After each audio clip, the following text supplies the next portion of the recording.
का शरीर महत्वपूर्ण नहीं है, उनका ज्ञान महत्वपूर्ण है। गुरु की कोई उम्र नहीं होती, न कोई जाति होती, न कोई वर्ण होता।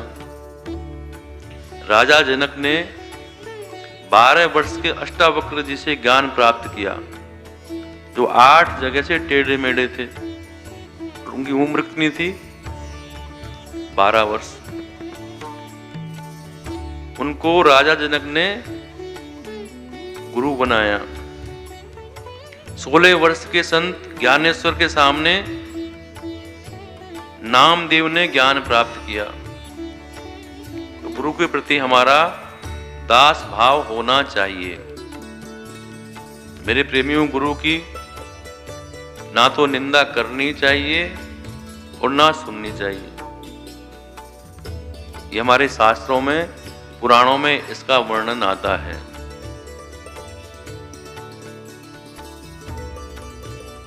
तो मेरे प्रेमियों, परम संतों का यही कहना है कि मनुष्य चाहे चारों वेद शास्त्र पढ़ ले, गुरु द्वारा दिया गया गुरु मंत्र वैसे तो मेरे प्रेमियों सामान्य ही होता है, परंतु गुरु के द्वारा दिए जाने पर वह विशेष हो जाता है। उसके अंदर शक्ति आ जाती है और आपके अंदर हृदय में वो समा जाता है, प्रभावशाली हो जाता है।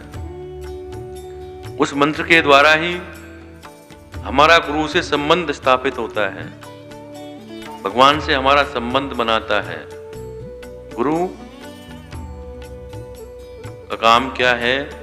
इस जीवात्मा को परमात्मा से मिला देना, इस जीव का उस ब्रह्म से संबंध स्थापित करवा देना कि हम सभी उस परमात्मा की संतान हैं। ईश्वर अंश जीव अविनाशी, हमारे सबके अंदर परमात्मा का अंश है, हमारे अंदर वो परमात्मा विराजमान है, पर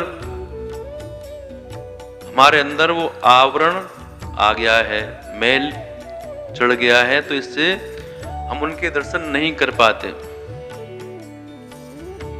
तो गुरु हमारा उस परमात्मा से संबंध स्थापित करवाता है, उसी की कृपा से, उसकी सहायता से ही गुरु का सानिध्य प्राप्त होता है। सभी लोग विचार करते हैं गुरु कैसा होना चाहिए। गुरु जब बनाते हैं तो पहले बहुत विचार करते हैं लोग कि किसको गुरु बनाएं। ज्ञानी को बनाएं, वृद्ध को बनाएं, मतलब वो उसके अंदर क्या क्वालिटी होनी चाहिए, क्या लक्षण होने चाहिए।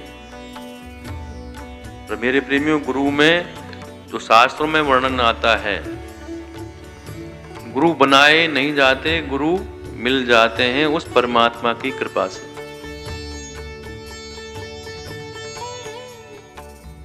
साधारण रूप में कहें,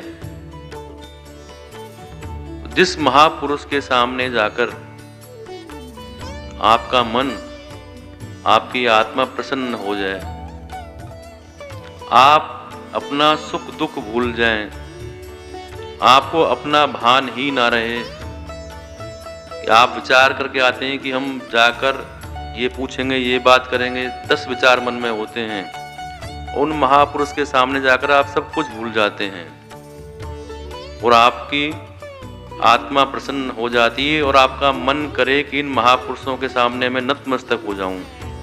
मेरे प्रेमियों, वही गुरु है। तो मैंने आपको बताया कि शिष्य में क्या लक्षण होने चाहिए, शिष्य का धर्म क्या है। ऐसे ही गुरु के भी लक्षण होते हैं, इनका धर्म होता है। गुरु के मुख्य रूप से 6 कार्य मेरे प्रेमी हैं जो गुरु करता है। पहला कार्य गुरु का है ज्ञान देना। दूसरा कार्य गुरु का है जन्म मरण से छुटकारा और परमात्मा की प्राप्ति कराना। तीसरा कार्य गुरु का है बोध उत्पन्न कराना। हे जीव, भगवान ने तुझे मानव बनाया है, कबहुं कर करुणा निर्देही देत ईश बिन हेतु सने। परमात्मा ने तुम्हें मानव की देह दी है, बड़े भाग मानुष तन पावा, सुर दुर्लभ सब ग्रंथ ही गावा। पर तुम क्या कर रहे हो? मानव की शरीर को प्राप्त करके वो बोध आपके अंदर गुरु उत्पन्न कराता है। चौथा कार्य गुरु का है आपका मार्गदर्शन करना, और पांचवा कार्य गुरु का है सूचना देना।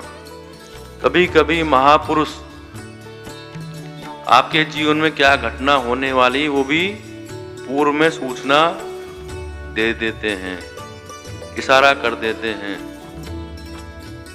और छठा कार्य गुरु का है शंकाओं का समाधान करना।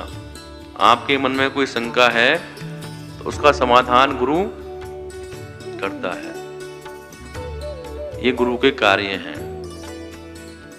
मेरे प्रेमियों, गुरु के द्वारा ही हम ज्ञान की प्राप्ति कर सकते हैं।